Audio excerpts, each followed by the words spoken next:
मंगल भवन मंगल हारी।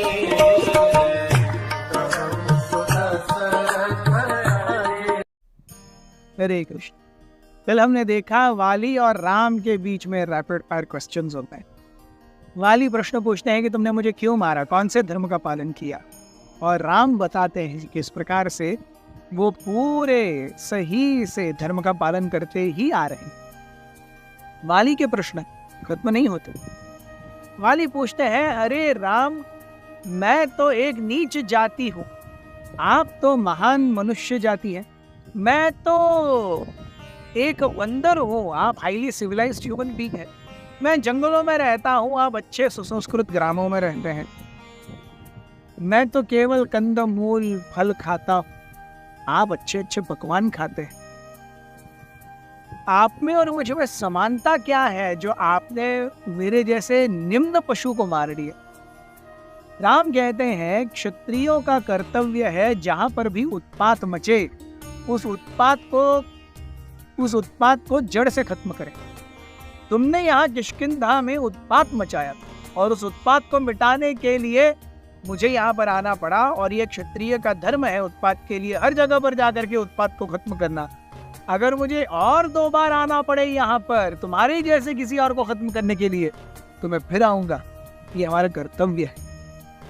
वाली का मन ऐसा हो गया था जैसे आप यहाँ पे पीछे देख रहे हैं, सारी बिल्डिंग्स है, यहाँ पर कोई देयर इज नथिंग नेचुरल।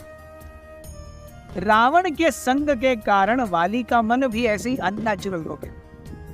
उसके अंदर की सीधापन, सादगी, नम्रता, sensitivity, everything was lost. And Ram was trying to get some sense into Wali's head. वाली कहते हैं, अगर आपको मुझे मारना ही था, छुप करके क्यों मारा? आपने मुझे छुप करके क्यों मारा? आप सामने आ सकते थे, आप मुझसे फेस टू फेस युद्ध कर सकते थे।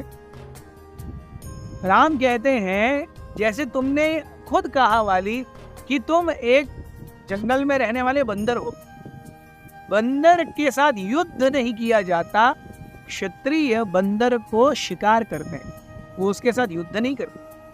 और शिकार तो कैसे भी किया जा सकता है, जब जानवर खड़ा हो, जब जानवर कूद रहा हो, चल रहा हो, इधर उधर देख रहा हो। शिकार का नियम है, वो शिकार होने वाला जानवर तय नहीं करता, शिकारी तय करता है। जब उसको चाहे, जहां उसको चाहे, जिसको चाहे वो मारेगा। तो मैं तुम्हारे सामने आकर के तुम्हारा शिकार क्यों करूं? तुम इतने योग्य नहीं हो कि मैं तुमसे लड़ूं, तुम इसी योग्य हो कि मैं तुम्हारा शिकार करूं, और मैंने तुम्हारा शिकार किया है।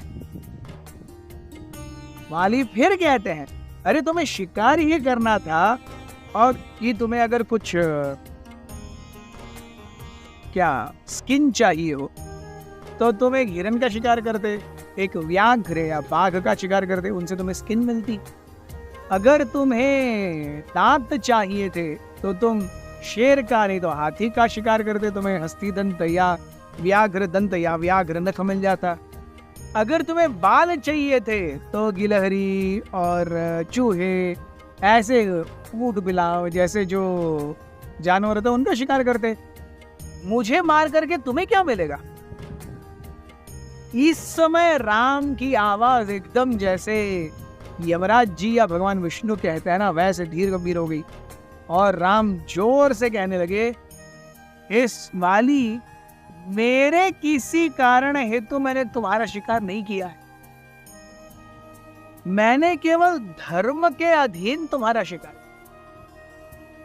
तुम धर्म को न पालन कर पाए इसलिए मैंने तुम्हारा शिकार किया है, और शिकार के नियम तो केवल शिकारी तय करेगा। वाली कहने लगे, तो अगर मेरा शिकार किया है तो मैंने पाप क्या किया है? क्या मैंने किसी ब्राह्मण को मारा? क्या मैंने किसी से धन चुराया? क्या मैंने किसी की पत्नी को अगवा किया? अभी वाली पूछ रहा है, वाली को पता है उसने डूमा को अगवा किया है। क्या मैंने तुम्हारी पत्नी को अगवा किया? वो कहते हैं he is excluding himself and Sugriva from this entire list. मैंने क्या पाप किया जो तुमने मुझे मारा? तो तब राम कहते हैं कि तुमने 2 पाप किए हैं जिसके कारण तुम्हें मारा जा रहा है। एक तो कुल धर्म तुमने नाश किया है, दूसरा राज धर्म नाश किया है। राम एक्सप्लेन करते हैं कि सुग्रीव तुम्हारे छोटे भाई है। छोटे भाई की पत्नी, छोटा भाई तो बेटे के जैसा है और उसकी पत्नी अपनी पुत्र वधू जैसी है। पुत्र वधू, खुद की वधू नहीं। तुमने अपने छोटे भाई सुग्रीव की पत्नी रूमा को अपने घर में अपने ऐशो भोग के लिए रख लिया। क्या ये कुल धर्म का उल्लंघन नहीं है? सुग्रीव जो तुम्हें अपने प्राणों से भी ज्यादा प्रेम करता था, उसने वैमनस्य मिटाने के लिए कितनी बार तुम्हारे पास याचना की कि क्षमा कर दीजिए, लेकिन हर बार जब वो तुम्हारे पास आया तुम्हारा क्रोध इतना बढ़ गया कि तुम जान से मारने के लिए उसके पीछे लग गए। Only when Hanuman came, your attacks on Sugriva are lessened. वो भी ये जानते हुए कि हनुमान मुझसे ज्यादा शक्तिशाली है, वरना तुम हर दिन हर पल सुग्रीव को अत्यधिक पीड़ा और दंड देने में कहीं कसर कमी नहीं छोड़े। तो अगर तुम अपने भाई को तक माफ नहीं कर सकते तो तुम दूसरों को क्या माफ करोगे? तो तुम कैसे राजा हुए? यहाँ पर तुमने राज धर्म का उल्लंघन किया। जहां पर तुमने राज धर्म और कुल धर्म का उल्लंघन किया वहीं पर तुम मृत्यु दंड के पात्र बन गए। ऐसा कह करके राम कहते हैं कि मैंने तुम्हें दंड दिया है, मैंने तुम्हें शिकार किया है तुम्हें दंड देने के लिए।